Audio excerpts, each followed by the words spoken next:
Hey viewers, I am Syed Mohammad Saif and this is Guides in Science next episode, and today's topic is the discovery and the history of electromagnetism.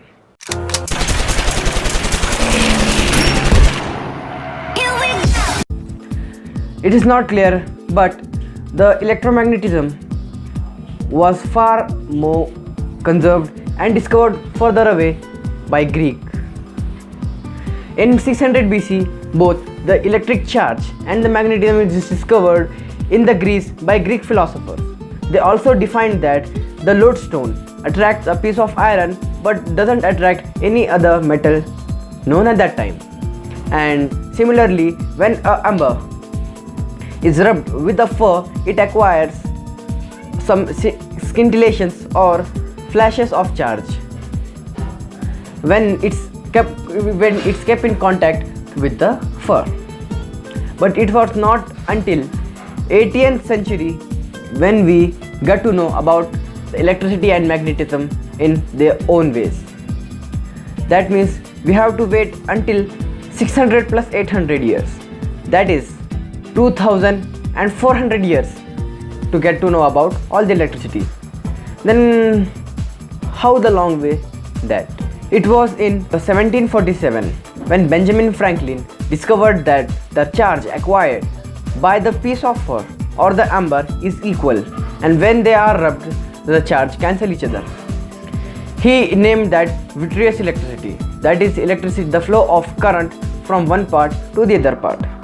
It is interesting to note that the electric current was not defined at that time, but he was able to perceive that, and it took about 30 years to define electric current, and the electric force was defined before the electric current, so that goes more interesting. And he thus arrived at the principle of conservation of charge, that charge can neither be created nor be destroyed, and it has two types. He doesn't name it positive or negative, but he mentioned that both the types are opposite to each other and thus plays a good role in it. And then in 1767, Priestley, one of the friends of Benjamin Franklin, defined the electric force. He observed that when a charged piece is kept near any other charged piece, they both attract or repel each other, and the magnitude of attraction or repulsion of the force is equal. Thus the both attract or repel each other by equal force, but because of the difference in mass, the acceleration or the force seem to be different. Again in 1780, another scientist, Galvani, discovered the electric current. Scientist Galvani got upon series of experiments and proved that the electric current flows a type of a charge from the two type of the charge, but they don't know what was the type of charge known as, and they thought that the two type of charge are different from each other in the behavior, which means that if we swipe one type of charge from other, there will be a certain effect on the material or the nature of the current. But as we see today, there is no effect whatsoever.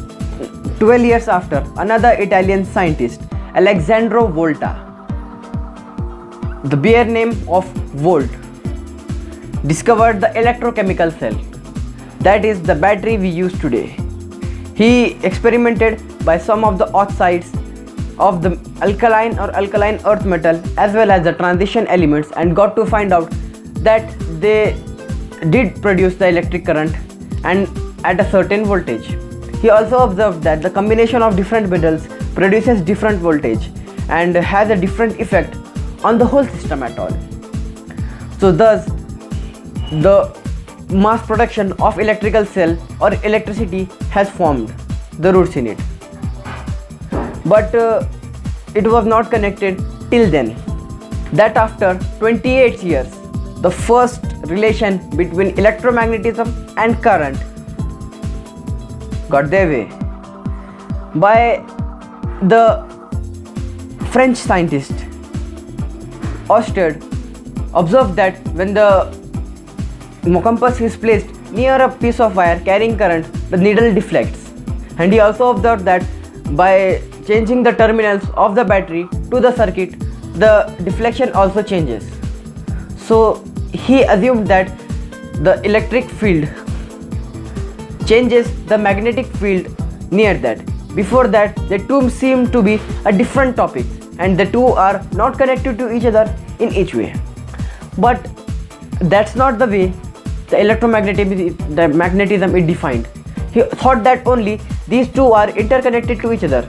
Like sound energy can be converted in mechanical energy and then again to sound energy, and heat energy to mechanical energy, then again heat energy. So that's way we can convert electrical energy into magnetic energy, then again back into the electrical energy. They still thought to be different but are connected to each other in a certain way. In 1826, the resistance, which was discovered back then, but the heat produced by the resistance was calculated for the first time. Joseph Henry observed that at approx rate in a simple circuit, approximate 50% of heat is dissipated in the form of an energy by a resistance. And then the likes of inductance, cell and other got their way. Electromagnetic induction was another new way by which, as Oersted observed, change in electric flux can produce a magnetic field. The electromagnetic induction does just the opposite.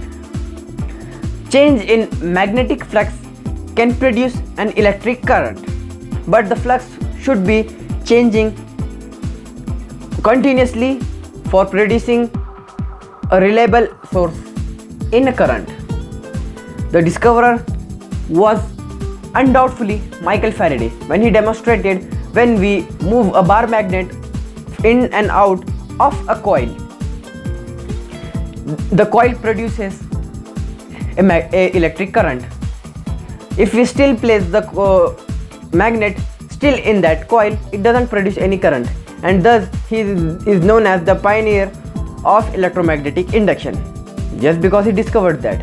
He doesn't have any formal education and belongs to a very poor family, and yet he did that. Then in 1860, DC motors come into existence, and that after that in 1871 DC generator produced, which started the mass production of electric current in another dimension, with the development of a lamp from Edison and other development in that field, and after that the development of alternating current by Nikola Tesla completely changed the thinking and the dimension of the electric current, and every house in the London was lit by electric current. Alternating along history, in 1876 telephone was introduced, when then we can propagate voice energy into electromagnetic waves and then again into sound waves. It was a quite interesting but also revolutionary idea when Alexander Graham Bell first introduced. You can talk to each other separated by hundreds of thousands of miles, but still you can talk. That was a pretty interesting topic. Before that, there were only telegraphs, and they were like the graphs, facts. And then DC generation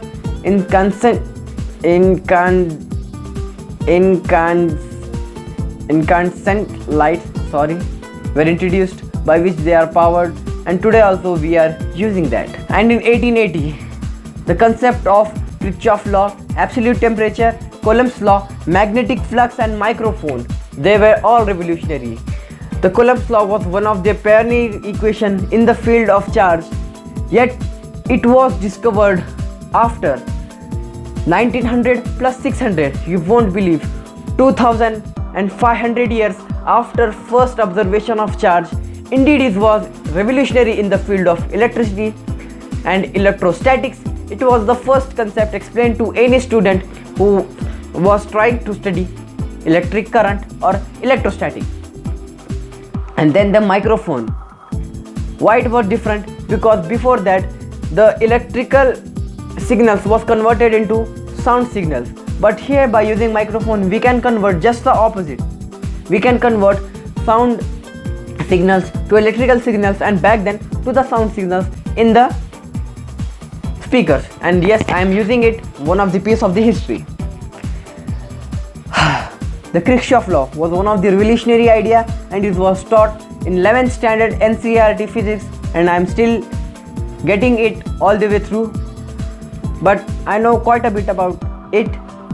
If you like, I would like to share it to you. And then many of the revolutionaries happen, but one thing remaining. When the electromagnetism came into existence, they were all separated by each other. Then how and why? Let's see.